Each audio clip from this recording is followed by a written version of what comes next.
കോഴിക്കോട് വടകരയിൽ 9 വയസ്സുകാരെ വാഹനമിടിച്ച കേസിലെ പ്രതി ഷെജീലിനെതിരെ വീണ്ടും കേസ്. ഇൻഷുറൻസ് കമ്പനിയെ കബളിപ്പിച്ച് 30,000 രൂപ തട്ടിയതിനാണ് കേസെടുത്തത്. അതേസമയം വാഹനമിടിച്ച കേസിൽ ഷെജീൽ മുൻകൂർ ജാമ്യാപേക്ഷ നൽകി.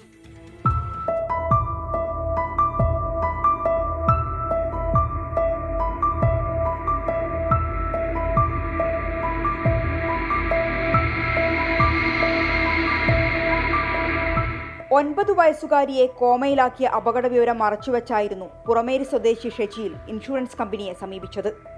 കാറിലുണ്ടായ കേടുപാടുകൾ അപകടത്തിൽ ഉണ്ടായതല്ലെന്നും മതിലിൽ ഇടിച്ചതാണെന്നും ഇൻഷുറൻസ് കമ്പനിയെ ധരിപ്പിച്ചു. ഇതിനായി ഫോട്ടോകൾ ഉൾപ്പെടെ വ്യാജരേഖകളും ഉണ്ടാക്കി. 30,000 രൂപയാണ് ഇങ്ങനെ നഷ്ടപരിഹാരമായി ഇൻഷുറൻസ് കമ്പനിയിൽ നിന്നും വാങ്ങിയത്. വാഹനത്തിന്റെ കേടുപാടുകൾ മാറ്റാൻ ഷെജീൽ നാഷണൽ ഇൻഷുറൻസ് കമ്പനിയിൽ നൽകിയ വിവരമാണ് അന്വേഷണത്തിൽ വഴിത്തിരിവായത്. നിലവിൽ വിദേശത്തുള്ള ഷെജീൽ വാഹനാപകട കേസിൽ മുൻകൂർ ജാമ്യാപേക്ഷ നൽകി. ഹർജിയിൽ നാളെ റിപ്പോർട്ട് സമർപ്പിക്കാനാണ് കോടതി നിർദ്ദേശിച്ചിരിക്കുന്നത്. വിദേശത്തുള്ള പ്രതിയെ നാട്ടിലെത്തിക്കാനുള്ള ശ്രമവും തുടരുകയാണ്. ഇക്കഴിഞ്ഞ ഫെബ്രുവരി 17 വടകര ചോറോട് ദേശീയപാതയിലുണ്ടായ അപകടത്തിലാണ് 62 വയസ്സുകാരി മരിക്കുകയും 9 വയസ്സുകാരി തൃഷാന അബോധാവസ്ഥയിലാവുകയും ചെയ്തത്. 24 കോഴിക്കോട്.